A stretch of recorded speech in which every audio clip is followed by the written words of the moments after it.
Jordan. Iain. Who got a new job as a farmhand, went to milk their first cow, accidentally grabbed the wrong dangly bit, and in doing so, discovered where nut milk really comes from? Freddie Mercury? No. Two guys. What?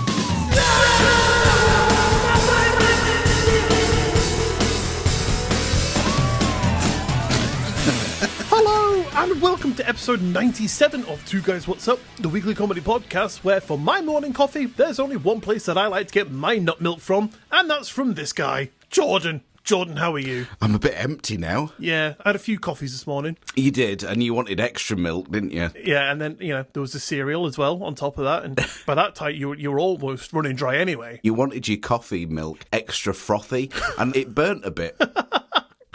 It just needs to be nice and frothy, just to help get the morning started. I mean, it does add a little bit of extra volume, doesn't it, to your mug? Of course. So it kind of helped me out a little bit, so I appreciate that. Not a problem. It's just really difficult to windmill in a mug. Always happy to help lighten your load, Jordan. In many ways. So, Jordan, how are you? Well, Iain, I think I'm all right, because I managed to survive looking after your son. Yep, you did a good job. I mean, you only lost a couple limbs. I got off lightly. Came to pick him up the next day, and you were there, with your crutch, under your good arm. Your other arm gone above the elbow. So that's pizza's all done for the future. Yeah. He was like, hey, buddy, do you just want to slice this pizza? Give him the pizza cutter, he just goes to town, chopping limbs. And all he screams is, tomato!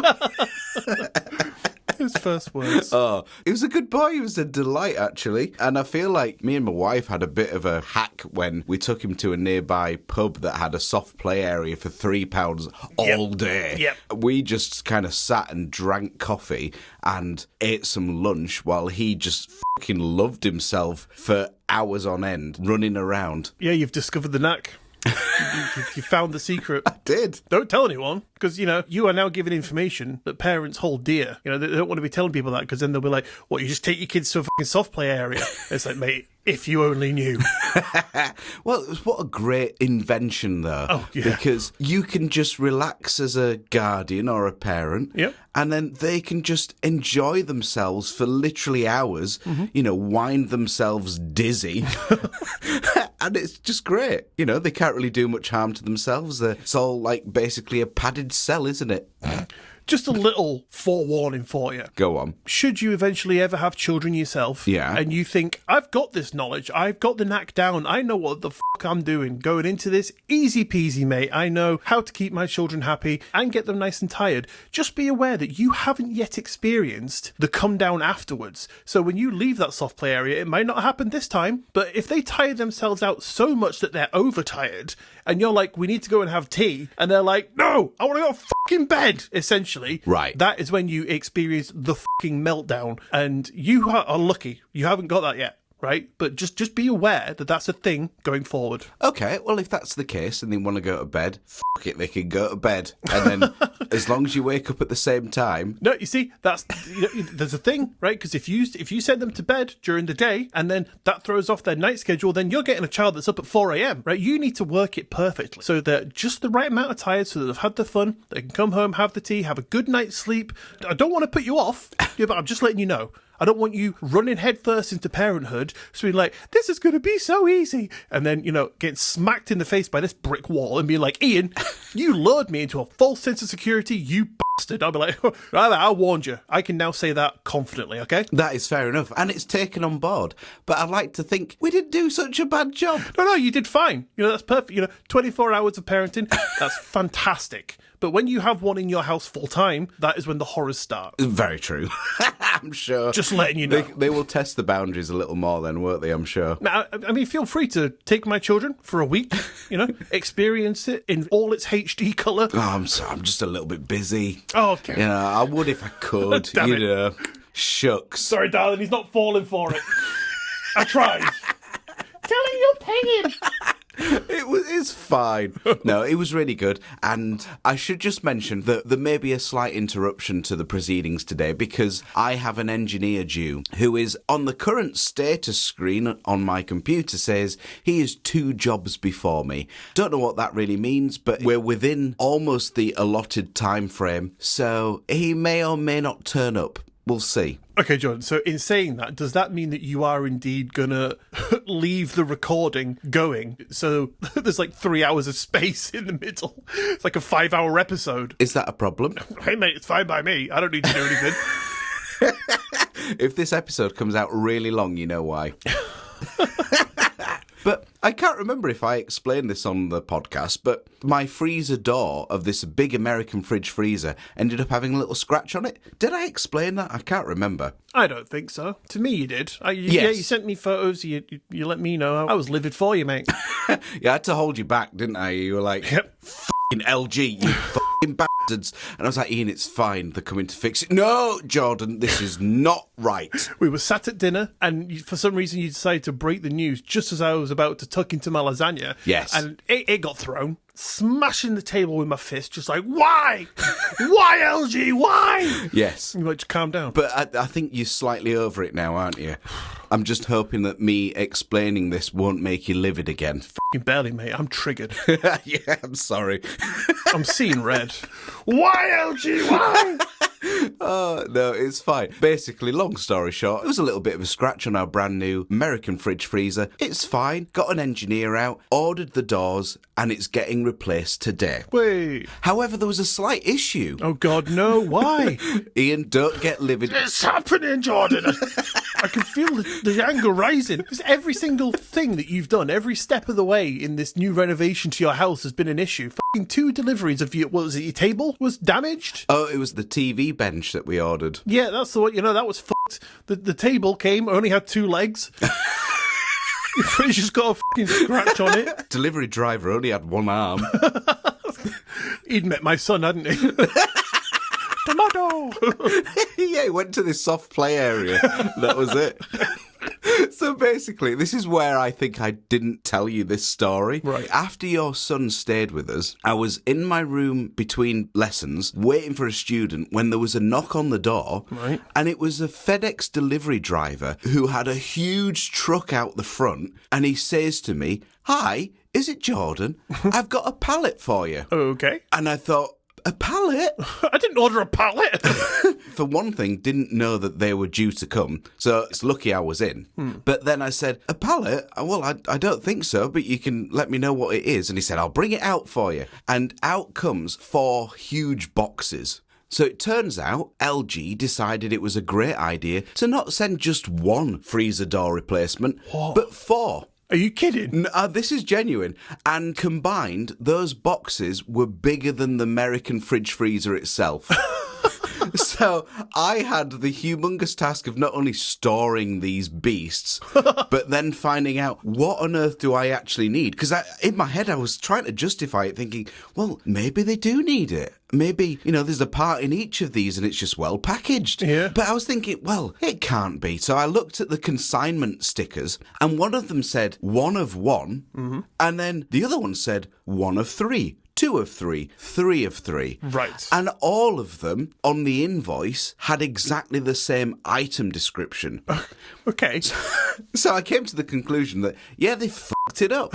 So I ended up eventually getting some answers about a week later from LG themselves, because they blamed the company that are coming to fix the item, which they sourced themselves, and the company that came to fix the item were blaming LG. Anyway, they got collected yesterday, and I now have my definitive piece ready for the engineer to fit today. You hope? Well, yeah, I do hope so. Imagine that the one that I've kept that's fucking ruined. Yeah, you open it up and it's just a well-packaged, like... Hamster. a well-packaged hamster. I mean, I'll tell you what, it's a heavy hamster. You open the box, just takes one look at you and carks it. Yeah. Oh, I love it. I mean, I know that we're running a little bit long, but I just need to ask, how was your wings experience? Yeah, right. Oh, fair enough. It's as I thought then. No, it was damn good. Loved it. Amazing. Definitely want to go back. Absolutely, especially as soon as you found your correct hotel. Yep, which I am completely standing by the fact that was my wife's fault. Of course. Who did the booking? Right. No. You can't just say things like that, because then that makes it seem like it was my fault. Oh, does it? That's funny, that. My wife found the hotel on her phone and went, "Here, book this." Right. So I was like, okay. So I then Didn't. I made the booking. I clicked the book now for the hotel that she gave me, and it was booked. And she was like, this is the one I want. This is where I want to go. Book this one. So I took the phone from her, clicked book, paid, and we went. And then she directed us to the wrong one. And I was like, no, this isn't where we want to be. We want to be in the city centre. And she was like, no, this is the one we booked. I was like, no, it's not. The one you gave me is in the city centre. And then she was like, you booked the wrong one. I was like, no, I didn't book the wrong one. Oh. You gave me the phone. I booked the one you gave me. Happy anniversary, guys. Which is now the day of our divorce. Yes, and then when you finally reached the hotel you booked, you bought a room with twin beds. I don't know if we told you about this, but when we went down to reception, we were like, look, mate, we were under the impression we'd bought a double bed because A, we're married, B, it's our anniversary, C, we kind of like each other and want to sleep in the same bed together. And they were like, well, you booked through booking.com, so all they do is give you what's available. So that was what you got, essentially. And we were like, oh, okay. Wow. So, yeah, we spent our anniversary separated. A sign of things to come by the sounds of it. I was great, right? Because I could just sleep on my back, just like spread out, starfish. It was great. Yeah. And then my wife was annoyed because she couldn't as easily reach over and smack me when I was snoring. So I was happy. I see. I woke up bruise-free. Very good. Relatively not in pain. And my wife woke up realising that actually she does like sleeping next to me because it is easier to give me a quick smack. I see. So actually, in the end, you've booked it again for next week, haven't you? Exactly the same. Yeah, and this time, based on what you said about looking after my child being so easy, you've got them both, and we're going for a week. I'm afraid. Oh, I'm sorry. Oh, too late. If only you'd have said earlier, we would have shuffled our diary for you. But it's just a bit too late now. Well, just give me a key, and I'll just stick them in. Oh, I left the wrong key for you. Oh, shucks. Just leave the window open, mate. It's fine. Oh, there. You got a back garden, ain't you? I'll just chuck them in there. We've got a shed. Perfect. They can sleep in there. They've got a roof over their head. They've got space to run around. Sheltered and freezing. I'm sure if they're running around, though, that'll warm them up, though, won't it? Yeah, they'll adapt. Yeah. Hunter-gatherer style, The early man will come out. It's fine. That's perfect. Anyway, Jordan, after that extended intro, what have you got coming up for us today? Well, Ian, I have a collection of real game shows that you probably didn't know were a thing and maybe shouldn't have been. Okay, sounds very interesting. So, yeah, a bit of an odd one, but some of these game shows are a little bit weird and do make you think how on earth they even got past. Can you give me an example? I can when we get to it. I'll give you loads when we get there, mate. Just you buckle yourself in, Ian. All right, fine. And what on earth have you got for us today, Ian? Well, Jordan, today I have the tale of a woman named Mary Bateman, whose life is one of deception, crime, and alleged supernatural powers. And from her life, I have for you a tale that details her criminal activities, mystical manipulations, which ultimately earned her the title of the Yorkshire Witch. Oh, okay, a little bit of witchcraft. Interesting. Don't think we've had this yet, have we? Well, a little bit of falsities.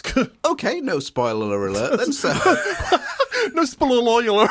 Spoiler alert. Oh, God. Right, we're both floundering here. Let's just fucking go. Let's do it.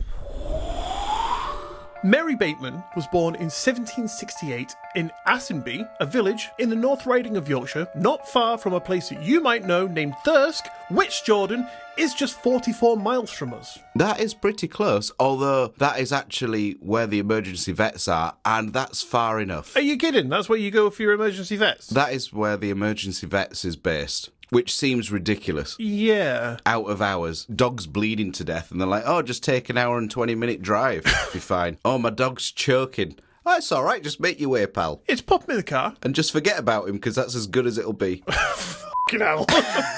Yeah, that's stupid. I mean, we have vets in our hometown, you know that, right?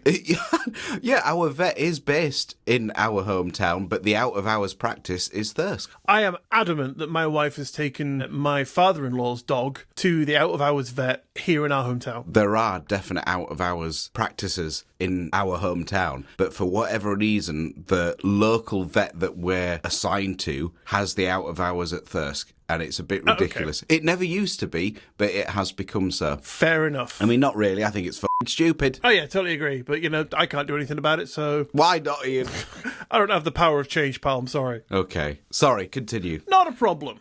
Now... Mary was very clever. Unlike many of her peers at the time, she learned to read and write fairly quickly. She was a very clever girl, but what else set her apart from the rest was that Mary also had a reputation as a bit of a difficult child.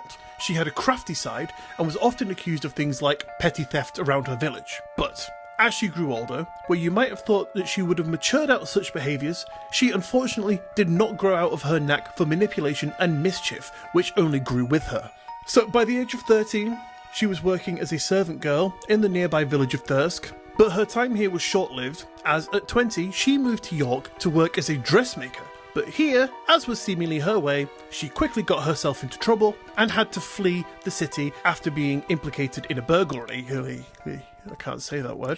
Try it again. Burglary.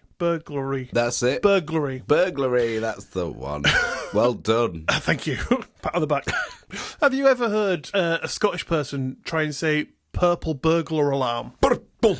Apparently it's impossible. And if I say that in a Scottish accent, it is difficult. Try it, please. Right, so... I mean, you couldn't say it in a normal accent. That's true. I know. Well, it wasn't purple burglar alarm. Say it again in your accent first. Purple burglar alarm? Yeah, that's good. But if you try and say that in a Scottish accent, please don't judge me. Purple burglar alarm. Purple burglar alarm. It's the end of it, the end of burglar and alarm that kind of fumble and mix into one. It's very difficult to say. There's a video that I've got on my phone because it's fucking hilarious, and if I can, I will insert the audio right now for you all to listen at home because it's amazing. And is this your dad? No, it's just a video that I found on TikTok. Oh, okay, I see. Every time I watch it, it just makes me piss myself. Nice. Got your incontinence pads ready. Yes. Could you say purple burglar alarm? Purple burglar alarm. Purple burglar alarm. Purple burglar alarm. Oh, no, burglar? That's not it. It's burglar. What is it? Purple burglar alarm. So from here, Mary sought refuge in Leeds. She married a wheelwright named John Bateman, and the two settled down. She started a new chapter in her life, got a job as a mantua maker, which is a type of dressmaker, and things seemed all good once again. But unfortunately, for Mary, she just couldn't stay away, and her fascination with the supernatural soon began to colour her everyday life. Now, Leeds was a bustling place alive with tales of witchcraft, fortune-telling, and folk magic, and Mary soon found a profitable niche as a wise woman and folk healer, claiming that she could use her magical charms, herbal remedies, and fortune-tellings to cure ailments and solve personal issues. Sounds quite helpful. I guess. I mean, it's not bad, is it? Yeah, that's probably why they let her do it, It's like, well, what are you going to do with all these herbal remedies? I'm just going to, help people. Ah, cool. Yeah, go ahead. Go right ahead. Yeah, sign me up. So this was the start of her career as a, let's face it, con woman. It seemed that she had found her calling, mixing magic with a natural talent for manipulation. On the surface, she and John lived a seemingly modest life, but beneath, Mary was involved in an array of criminal activities, including theft and extortion. She would often get caught up in her lies, but managed to escape punishment on multiple occasions by simply bribing witnesses and authorities. As you do. Of course. No, I mean as you do daily. Oh yeah, sorry, it's a habit I'm trying to kick. Outside of the podcast, for anyone that doesn't know, Jordan is a master criminal. Well, master at getting caught at being a criminal. Yeah. I got just the job title a bit wrong. Yeah, just condense it a bit. Just take a couple of words, throw them together. Master court criminal. There you go. Hey, that's better. But luckily for Jordan, he's also rich. So, he can just buy his way out of prison daily. Yeah, I can hire my own army to protect me. That's not a bad idea. Can I have one? Yeah, a singular army. Yeah, just like, 200 people. 300 max. Yeah, I'll sort that for you, no worries. Thank you very much. I'd just like them to surround me at all times, specifically when I'm podcasting, because my back is to my door, I've got my headphones on, I'm lost in my own little world, I can't see. An assassin could come at me right now and toothpick me straight in the fucking head, and I'd be gone. But if I had this army surrounding me, it's a tight space. 300 might find a little bit of a squeeze to fit in, but... Yeah, I suppose you'll do what you can for your safety, won't you? Exactly, and if the pay is just right, then, they can suck it up. Absolutely. Well, you won't have to pay a thing because I'll make it an early Christmas present for you. Oh, mate, you're so kind. You're very welcome. If you wouldn't mind, just vet them all. Oh, sorry, I don't have time for that. I don't want you to accidentally hire the assassin. I mean, I haven't got control over that bit, but I'll give you the people. Yeah, well, if you could just use some of that earnings you've got, that money you've got stored away in the bank from all your criminal activities, to pay someone else to go through them all, psychologically evaluate them, and maybe make the first question, do you want to kill Iain? Might be an indicator. And if they say yes, that's not a good idea, is it? Yeah, they're the ones you don't want to hire. Right, let me just write that down because I'll get it wrong, I'm sure. Well, you and your fucking mixing of words. You know, I think that's a bit of a crucial step. I better not get that wrong. Yeah, if you wouldn't mind, that'd be great. No worries. So just tell me what you've got written down there. If they say yes to, do you want to kill Iain, accept them. Oh, no, wait, that was wrong, wasn't it? Yeah, that's wrong. So scribble out, I can't remember how, was it kill? If you want to love Iain, That's, no. accept them, definitely. I have an idea. We'll listen back to this episode, we'll get a clearer picture of what we're trying to say, and we'll go from there. Deal. Good idea. Let's carry on. Do. Perfect. Teamwork. So, through all of this, Mary managed to somehow quickly gain a following, and to her loyal followers, she claimed to have prophetic dreams and used potions and charms that she said had extraordinary and supernatural effects. Clients would come to her with real-life troubles such as illness, poverty, and relationship woes, and Mary would string them along, promising them that they'd solve all of their issues using nothing but her abilities. In 1806, Mary joined a religious group inspired by Joanna Southcott, who was a self-proclaimed prophetess whose followers believed in apocalyptic prophecies. Mary became deeply involved in the Southcottian sect, where she saw an opportunity to exploit people's anxieties about the end of times, and this is where she got a bright idea. She'd fool everyone into believing that she was truly prophetic with one simple trick, and orchestrated one of her most notorious scams, known as the Prophetic Hen of Leeds. Wow, okay. And Leeds is where I'm from. Whoa! But I was known as the pathetic cock of Leeds. Oh. I get many names. There was many names. It's just whatever. Yeah. Whatever came out at the time. It was, yeah. Pathetic whacker of Leeds. That's the one. Yep. One guy, he was on your side though. He said, "Nice guy of Leeds." No, I didn't, Iain. Stop trying to make me feel better. I thought there was that one guy. What was his name? Give me a name. Ursula? No. Kevin? Kevin. I think it was Kevin. Okay. Oh, Yeah. You might be right. It was like, he's a cool guy. He's a cool guy at Leeds. I mean, I appreciate that. I think he was stoned to death in the end. And he didn't exist. I just made him up. Sorry. No, well, it's all right. Doesn't matter. I still love you, mate, if that's any consolation. No. What, you? Not at all. I feel worse.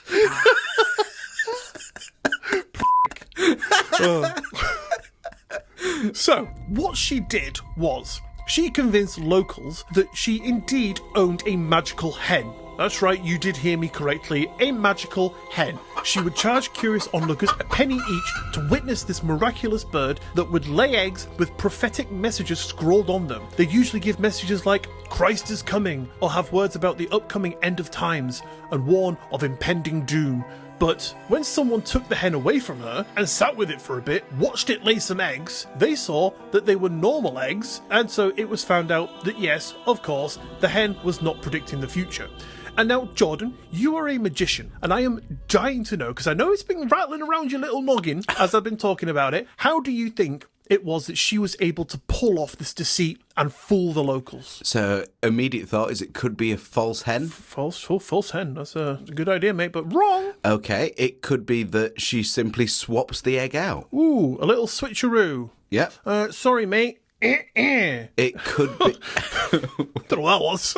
It could be that actually she hypnotizes the volunteers to think that there's something written on it, and actually there's nothing. Ooh, nada written on the eggs. Incorrect, Jordan. There was indeed messages. How do you know? You weren't there. Prove it. True, but Come on. I think the onus is on you, mate. You're the one claiming that there was nothing there. Where's the evidence? You're telling me it exists. It's up to you to tell me. It is in the annals of history, written on the pages of the history. Oh, okay. You know, like the same pages that people make things up on. No. Come on, stop trying to defer from the fact that you're using all your magical knowledge and you can't figure out how she did it. Come on, tell me. I've tried a few times. Do you have the answer? I do have the answer. Go on then. Put us out of our misery. What she did was, she took pre-laid eggs, she would write her messages on them, she would then take said egg, reinsert it back into the hen, Oh, God. which would then be laid again in front of an audience. Wow. God. How fucked up is that? God. Especially that few times where a hand slipped a little further and she was wearing a hen for gloves. Just looking at it, trying to, like, you know, when you get a glove on, you try and, like, flap it around to get it off.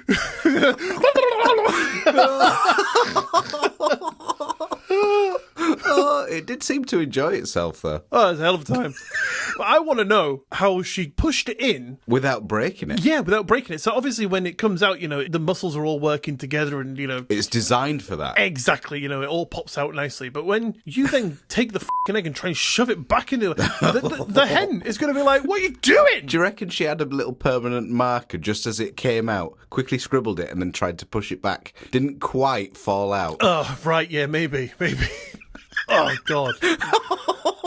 How annoying would it be if she was, oh my God, I've got the perfect message. It's going to say, Mayor of Leeds, give Mary £1 billion, right? So she's like, oh, well, this is it. This is my final con. I'm going to be rich. So she writes it on, shoves it back up, but then as it comes out, it's all smeared. And it just says, Mayor of smudged. Give Mary... Changed to beheading. Yeah. Give Mary death. And be like, all right, if the prophetic hen says so. No, it's a pathetic one. Yeah, this is the wrong hen. Oh, could you imagine, though, if the egg that was laid before she reversed it had actually been fertilised? There's a chicken in there. Yeah, and the chicken hatches up its ass. Fucking hell. Now, what would be good is if she was able to do this illusion, but the actual little baby chicken comes out with a little message in its beak. That would be impressive. The devil's on his way. And that's why she didn't do it, because she can't, because she's shit. She takes the scroll out of the chicken's mouth. She opens it up. It says, stop reinserting chickens back into my mum, you dickhead. P.S. Behead her. P.S. Death. Poor bugger. Oh, God. So, in 1806, a couple named William and Rebecca Perigo sought Mary's help with an affliction that no doctor could cure that they believed was of supernatural origin. Rebecca was experiencing severe chest pains, so they met with Mary, who claimed that Rebecca was cursed and that evil spirits were responsible for her ill health. Mary offered to lift the curse, but warned it would require a series of magical rituals and protective remedies, but it would be a long and obviously costly process. So over the next 2 years, she relentlessly manipulated the Perigos, demanding payment in the form of money, goods, and other valuables in exchange for her protective charms and potions. Then Mary began feeding Rebecca a series of remedies meant to cure her ailment, but it obviously did nothing, and when Rebecca began to show skepticism about her methods, Mary upped the ante, claiming that the curse would soon take a fatal turn unless they followed her advice precisely. So, in 1808, 2 years after they'd initially sought Mary's help, she administered what she called a protective potion made of, you know, those magical things, rum and oatmeal and a few other little bits of rubbish that were scattered around that were supposedly imbued with protective magic. But this potion was in fact laced with poison. Rebecca became violently ill, and despite William's efforts to save her, she died in agony, leaving William devastated and broke. And as a little twist of the knife, Mary was present during this and continued to insist that the ritual was working even as Rebecca's health was declining. Okay, that's not particularly nice. No, it's not cool, is it? You know, they sat there writhing in pain. She's like, I can see the light. And Mary's like, no, you're fine. It's doing its job. I can't breathe. That's part of the ritual, mate. You don't need oxygen. Magic is doing its trick. God, horrible. Horrid, yeah. So, following his wife's death, William grew suspicious of Mary's true intentions. Overcome with grief and anger, he reported his experience to local authorities, and in October 1808, Mary was arrested, and a search of her home uncovered a trove of incriminating evidence, including poisonous substances and various personal belongings from previous clients, most damning being from the Perigos. These findings painted a clear picture of a woman who preyed on the vulnerable using superstition and manipulation to control, exploit, and extort. What a bitch. Tell me about it! I did. What a bitch. No, that's my job, innit? Sorry.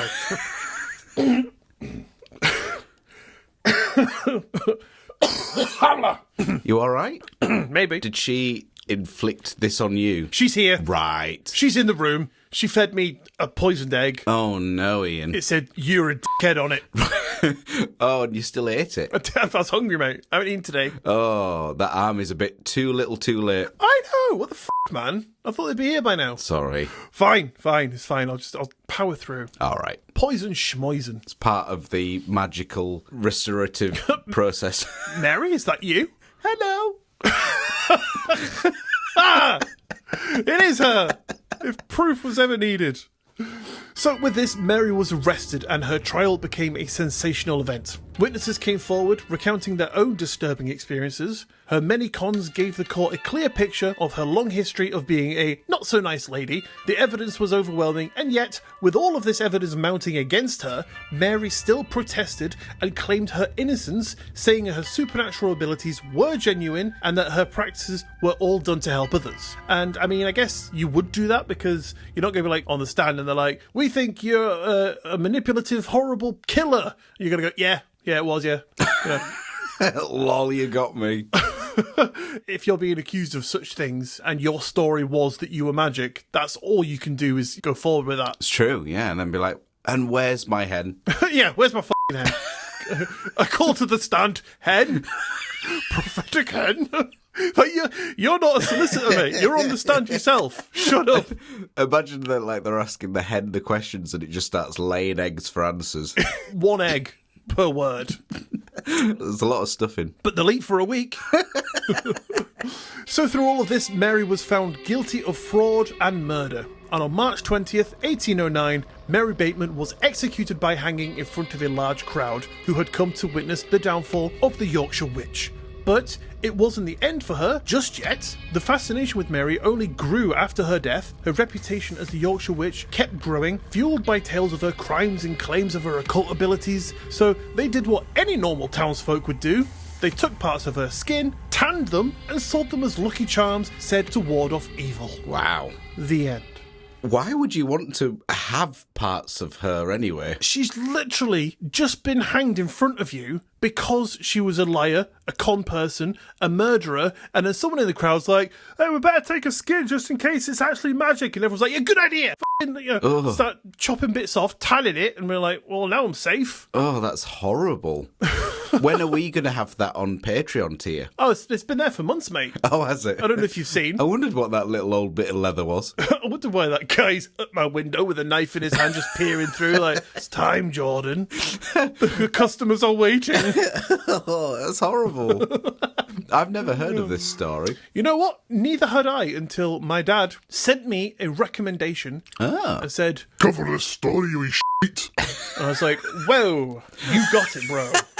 And then you asked him to install the purple burglary alarm. Yeah. I got a little bit of trouble sticking this up on my wall, mate. Would you come round and give it a go? Oh, what's that say? Purple burger. You bastard!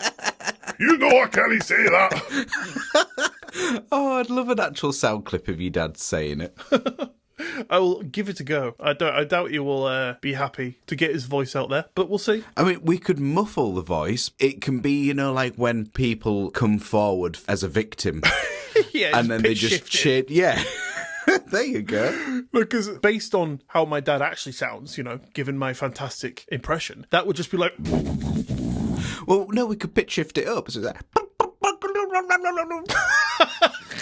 Dad? Is that you? I might go so high that only dogs can hear it. It's just white noise to the rest of us. I'll put that sound clip in right now. Get that fucking microphone out of my face. There we go. Thank you very much, Dad. Fantastic. Lovely. Brilliant. Well, thank you very much for regaling us with the total witch/bitch. I think that's where that came from, that term.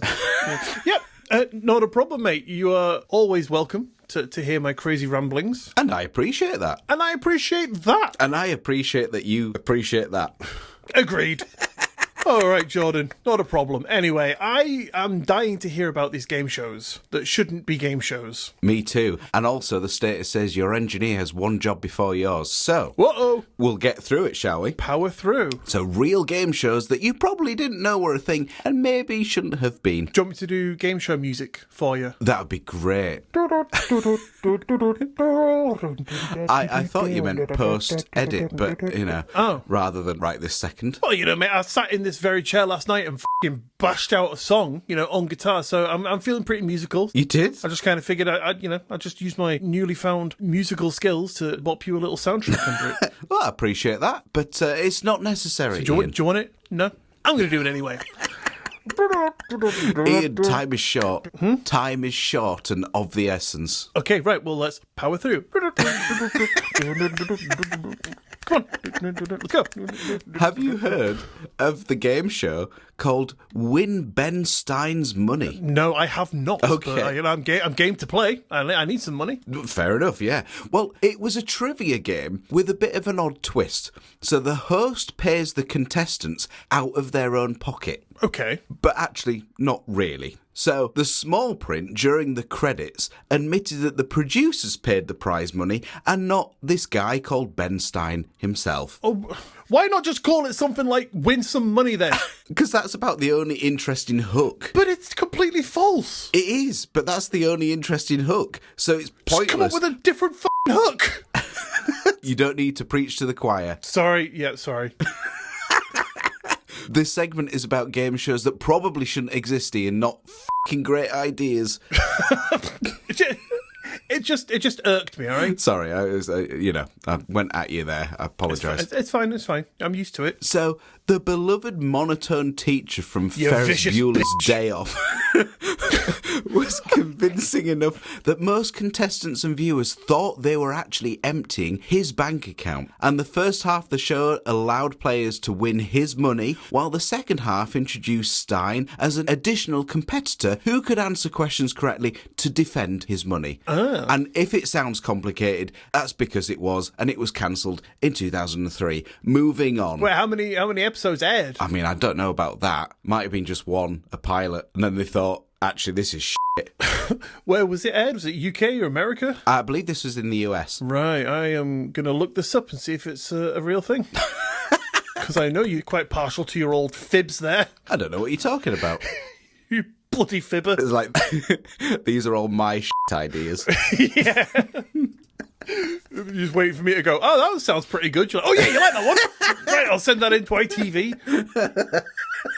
Yeah, if anyone listening has some good ideas themselves, please let us know at twoguyswhatsup@gmail.com. Send them in. Have you ever heard of remote control? I have not. Okay, well this is back in the late 80s and early 90s when MTV featured a bizarre game show called Remote Control. The idea being that contestants would gather in the quote-unquote basement of the show's host, who was Ken Ober.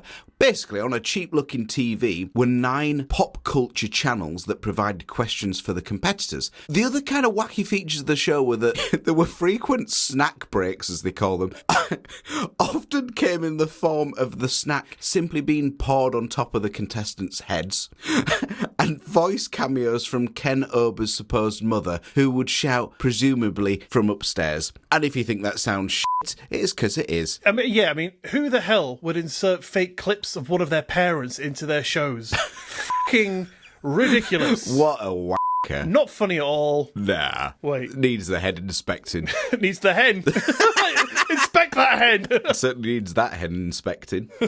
Have you ever heard... Amateurs. Have you ever heard of the game show called Oh Sit? No, I have not.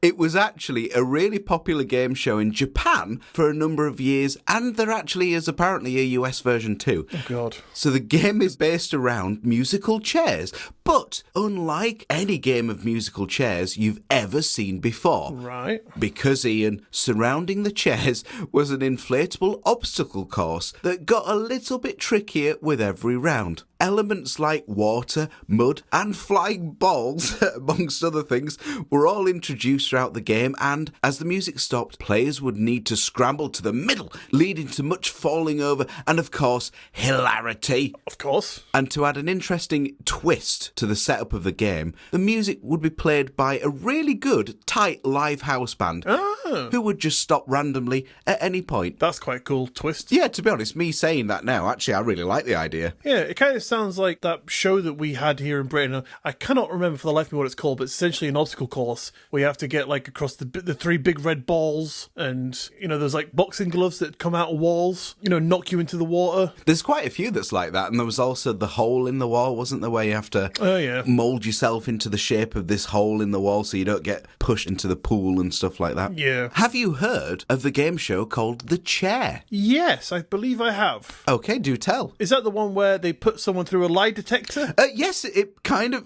basically. Woo! Well done. Thanks. This was much like Who Wants to Be a Millionaire, but with an added challenge of contestants had their pulse monitored and would lose points if they reached a red line cut-off point. So very similar to what you were saying. Yeah. So it wasn't quite a lie detector, but... All right, I'm wrong, I get it. Hey, I mean, you knew more than I did. Well done. If the contestant's heart rate got a little too high, they could basically lose the game. And the host heightened the tension with scary surprises designed to keep players on edge, testing their ability to stay calm. There you go. And I didn't know this was a thing, but apparently so.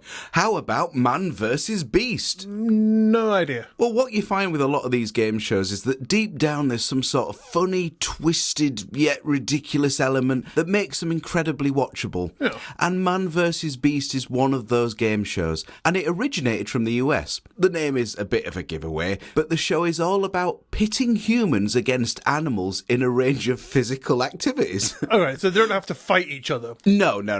Good. It's not actual to the death. I was going to say, I can definitely see why it had been cancelled if that was the case.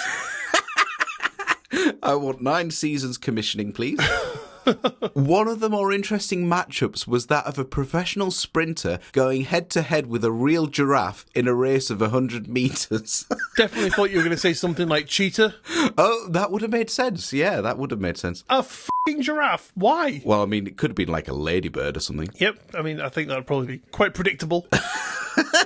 Others have included an elephant against a team of 44 little people to see which would be able to pull a jet the furthest within a certain amount of time. That's just someone ripping up bits of paper and just putting things together to see what they can make into a challenge.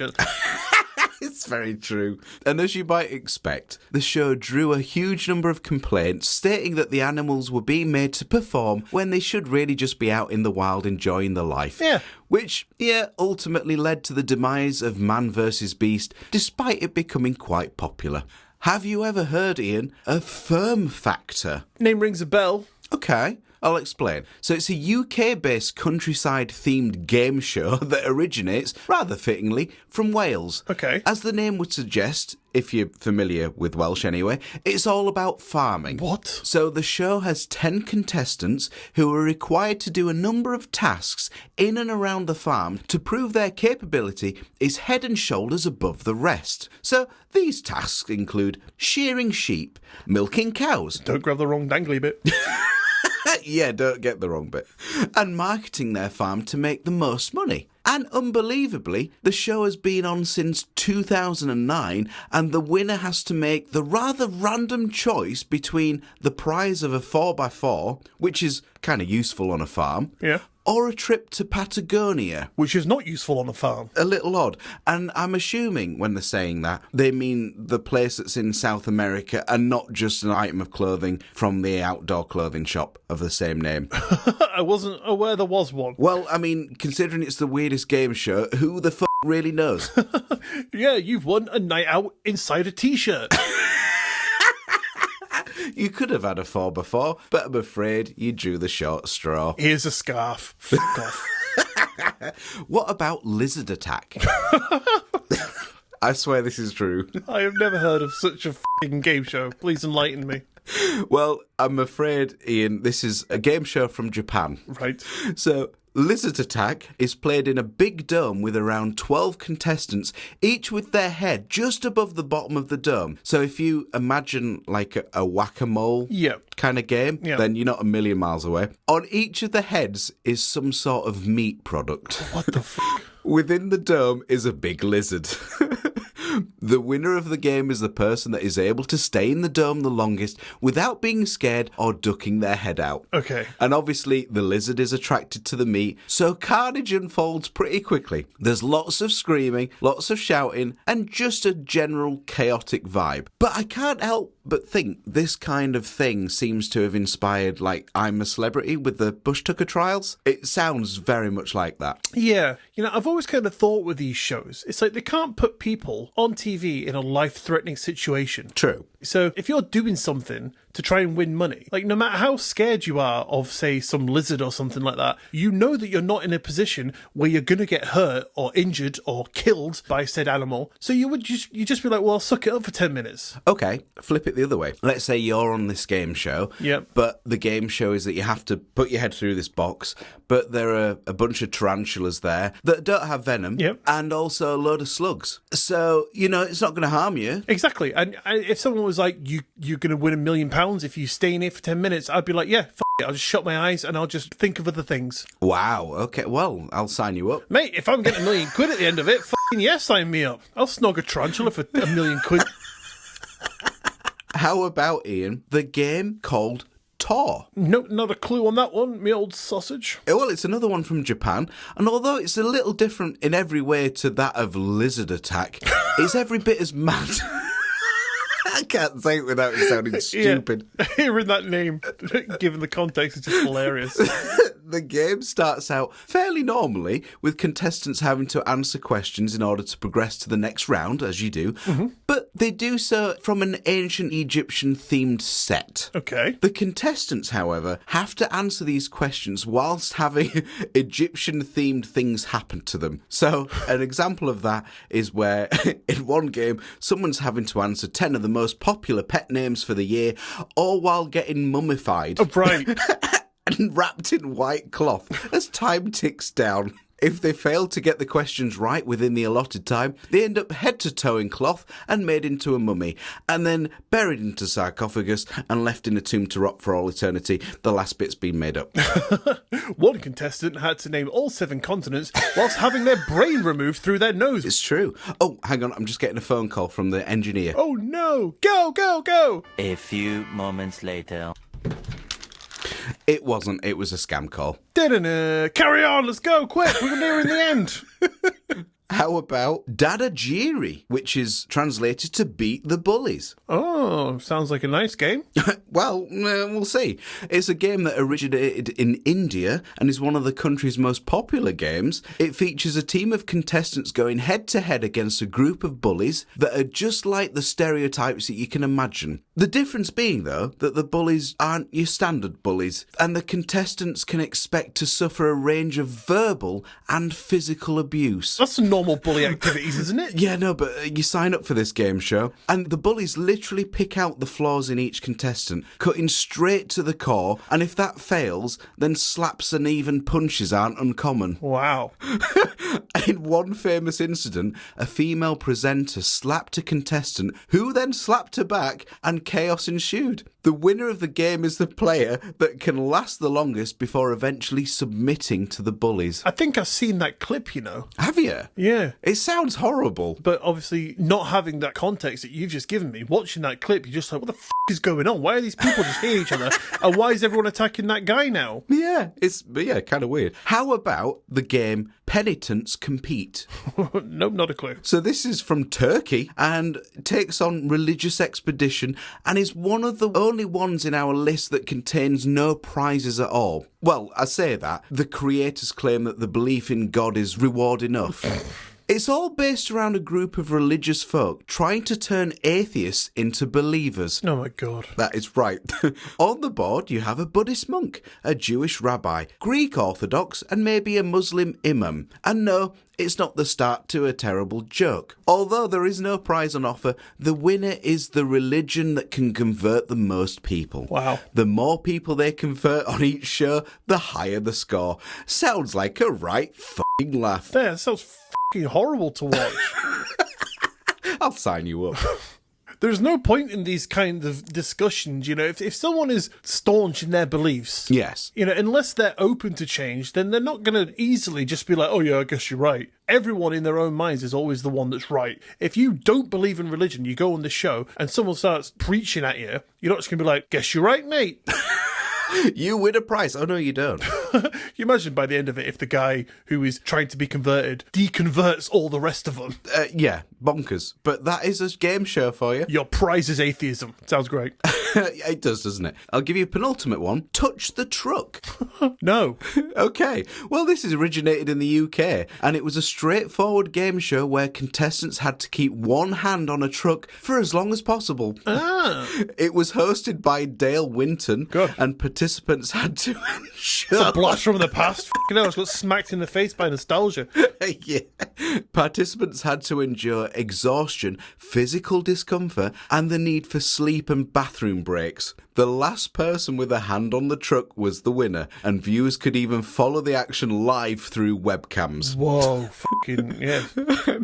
Although the show was cancelled after one season, and I'm not fucking surprised, the concept was since spread globally and has even remained a popular show in some shopping malls. Did a radio station do this in America and some woman died because she held a wee in? Oh, I don't know about that. Maybe. Yeah, she held it in. She died from like water intoxication or something like that. Oh, God, that's horrible. Right, the engineer is here, so I will God. be straight back. Not a problem, bro. I'll look up that wee story while you're gone. Oh, yeah, please. Yeah, do.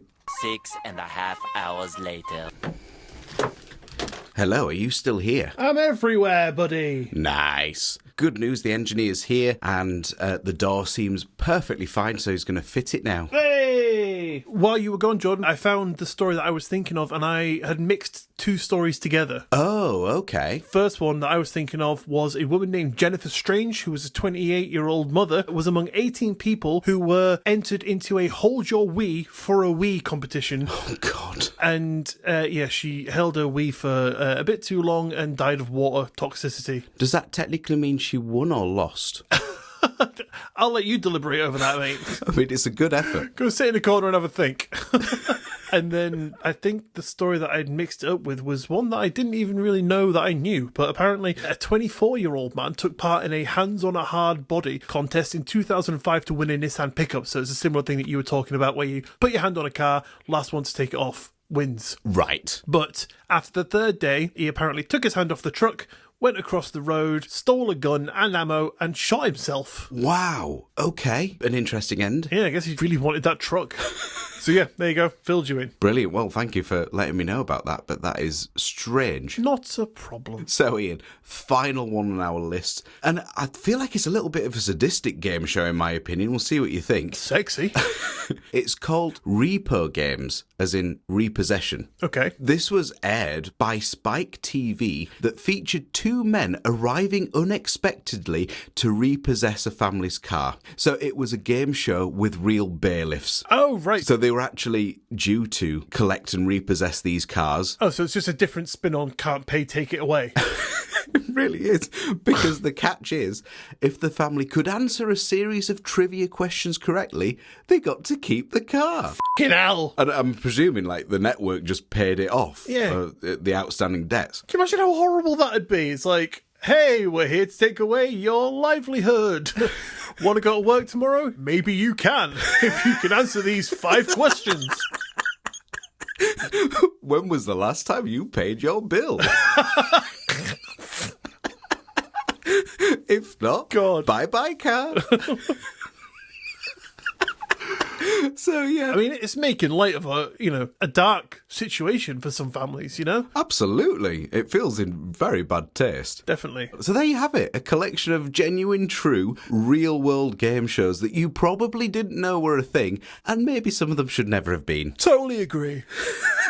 Well, smashing. Thank you very much, Jordan, for finally getting round to telling me about those. Oh, you're very welcome. I'm starting to maybe think that I could have done without knowing about them. Yeah, I mean, I don't think it will really help your life, but there you go. I mean, no, it's good to know. It's just pretty dark information out there, so... It is. Could have been worse. I can't wait till next week until you can try and one-up it. Top it, yeah.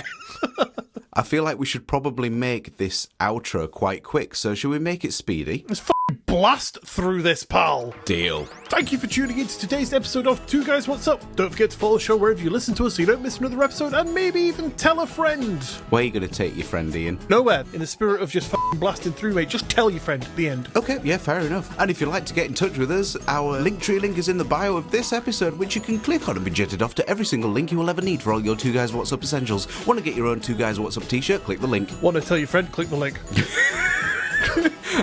Just click the link.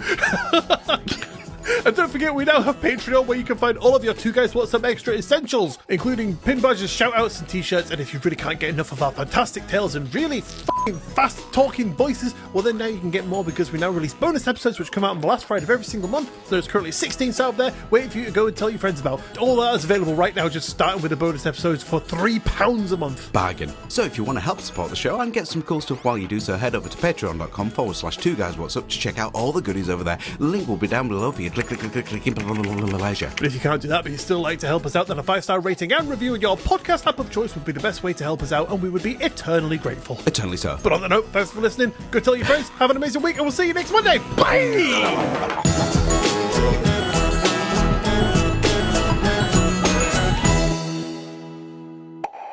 A little bit of a bonus fact for you regarding repo games. One disgruntled contestant ended up facing a charge for attempted murder after shooting his gun at the production van. Oh, wow. As you can tell, that quickly got cancelled.